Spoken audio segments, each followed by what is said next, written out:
കേരളത്തിലെ മുഖ്യമന്ത്രി ചർച്ചയിൽ ഇന്ന് നിർണായകമായ ദിനമാണ്. മൂന്നിൽ ആരാകും മുഖ്യൻ എന്നതാണ് പ്രധാനമായി ഉയരുന്ന ചോദ്യം. നോക്കാം മുഖ്യനംഗം.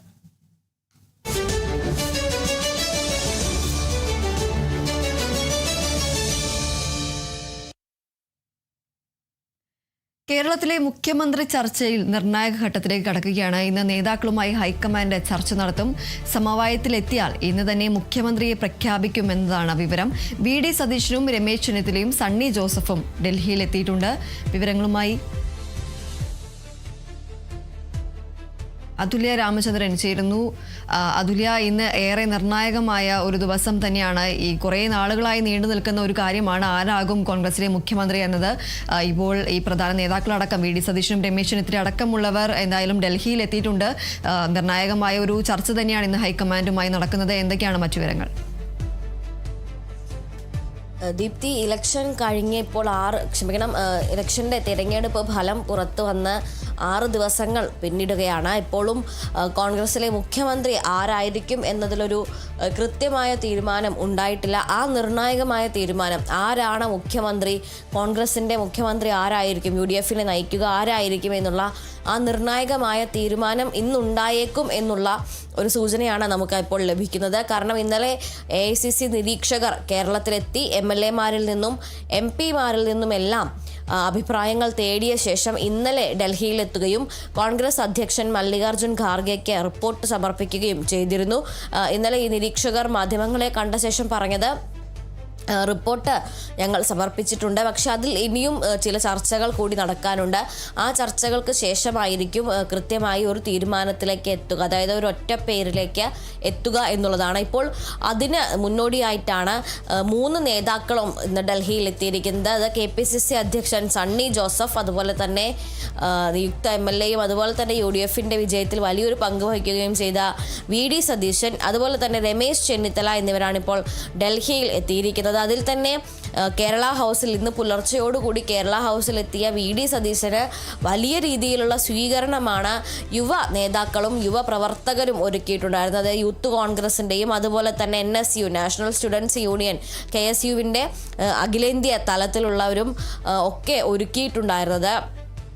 കണ്ണേ കേരള VDSA എന്ന് വിളിച്ചുകൊണ്ട് വി.ഡി. സതീശനെ എടുത്തുയർത്തിയാണ് കേരള ഹൗസിന് മുന്നിൽ അവർ വലിയ ഒരു സ്വീകരണം ഒരുക്കിയിട്ടുണ്ടായിരുന്നത്. അതേസമയം രമേശ് ചെന്നിത്തല കേരള ഹൗസിൽ എത്താതെ മറ്റൊരിടത്താണ് താമസം ഇപ്പോൾ നടത്തുന്നത്. രാവിലെ അദ്ദേഹം ഡൽഹിയിൽ എത്തിയെങ്കിലും അദ്ദേഹം കേരള ഹൗസിൽ താമസിക്കാൻ തയ്യാറല്ലായിരുന്നു എന്നാണ് അറിയാൻ കഴിഞ്ഞത്. സണ്ണി ജോസഫും ഡൽഹിയിൽ എത്തിയിട്ടുണ്ട്. 3 പേരും ഇന്ന് ഹൈക്കമാൻഡിനെ കാണും. ഹൈക്കമാൻഡ് ഈ 3 പേരുമായും ചർച്ച നടത്തും.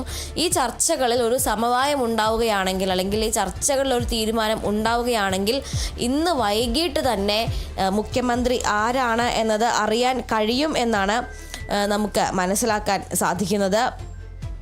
അതുപോലെ തന്നെ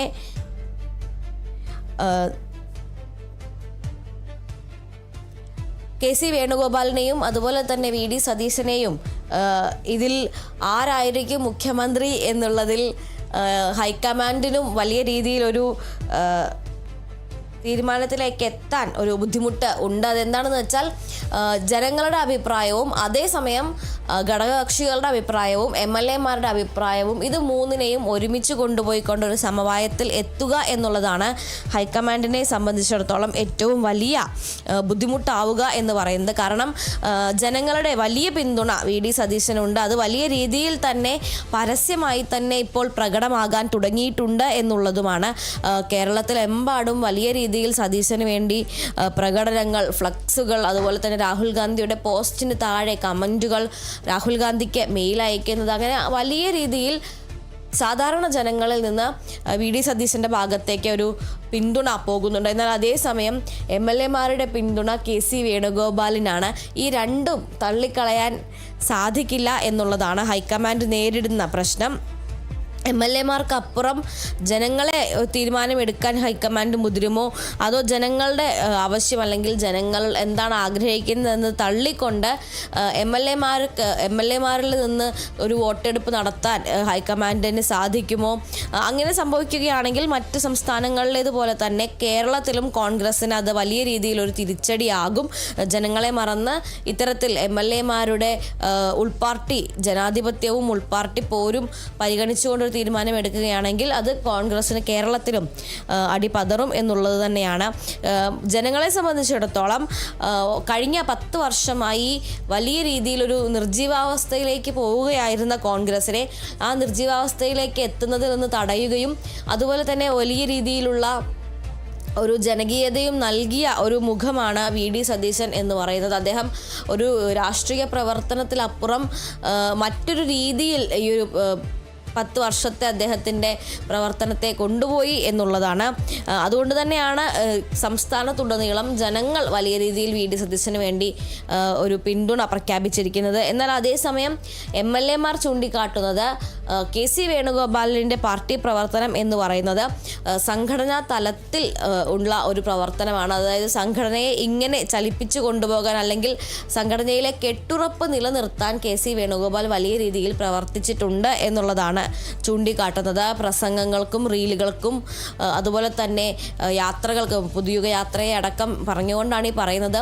VD സതീശൻ നടത്തിയതുപോലുള്ള യാത്രകൾക്കുമെല്ലാം അപ്പുറം നിരവധി ഘടകകക്ഷികളുള്ള അതുപോലെ തന്നെ നിരവധി സമുദായ സമവാക്യങ്ങൾ നിലനിൽക്കുന്ന ഒരു പാർട്ടിയെ അത്തരത്തിൽ ചേർത്ത് കൊണ്ടുപോകാൻ KC വേണുഗോപാലിനാണ് കഴിഞ്ഞിട്ടുള്ളത് എന്നുള്ളതാണ് അവർ പറയുന്നത്. അതായത് ഇപ്പോൾ സ്ഥാനാർത്ഥി നിർണയത്തിൻ്റെ സമയത്തായാലും അതുപോലെ തന്നെ സംഘടനയിലേക്കുള്ള തിരഞ്ഞെടുപ്പായാലും അതുപോലെ തന്നെ നമ്മുടെ തദ്ദേശ തിരഞ്ഞെടുപ്പിൻ്റെ സമയത്തായാലും എല്ലാം തന്നെ എല്ലാ ആളുകളെയും ഒരുമിച്ച് നിർത്താൻ KCക്ക് പ്രത്യേകം സാധിച്ചിട്ടുണ്ട്. അത്തരത്തിൽ ആർക്കും പരാതികളില്ലാതെ എല്ലാവർക്കും ആവശ്യമായ രീതിയിൽ പ്രാതിനിധ്യം നൽകിക്കൊണ്ട് തൃപ്തിപ്പെടുത്തിക്കൊണ്ടെല്ലാം മുന്നോട്ട് പോകാൻ സംഘടനയ്ക്കുള്ളിൽ അദ്ദേഹം വലിയ രീതിയിൽ പ്രവർത്തിച്ചിട്ടുണ്ട്.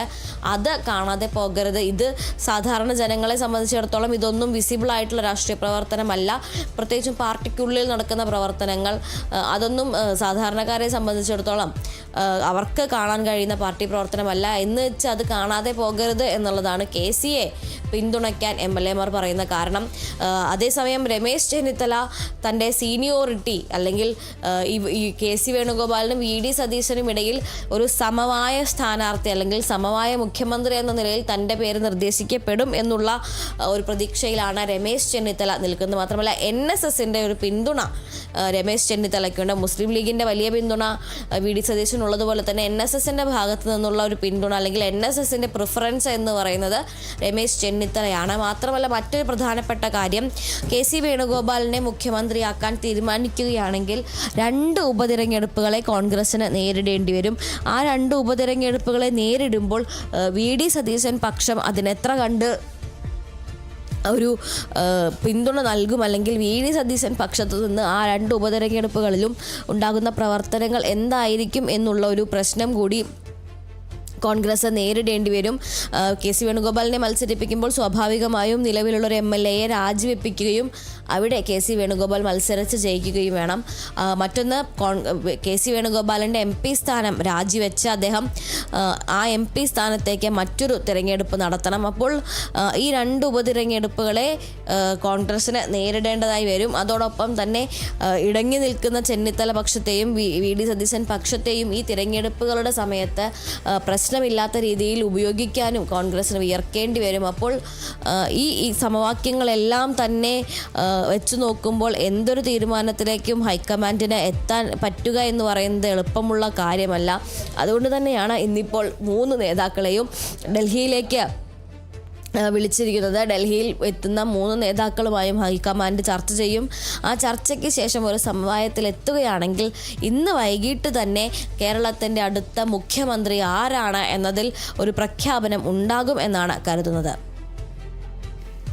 ശരി, എന്തായാലും കേരളത്തിലെ മുഖ്യമന്ത്രി ചർച്ചയിൽ ഇന്ന് ഏറെ നിർണായകമായ ദിവസം തന്നെയാണ്. ഇന്ന് നേതാക്കളുമായി ഹൈക്കമാൻഡ് ചർച്ച നടത്തും. ഇതിലൊരു സമവായമാകുകയാണെങ്കിൽ ഇന്ന് തന്നെ മുഖ്യമന്ത്രിയെ പ്രഖ്യാപിക്കും എന്നതാണ് ലഭിക്കുന്ന വിവരം. അതുല്യ രാമചന്ദ്രനാണ് വിവരങ്ങൾ നൽകിയത്.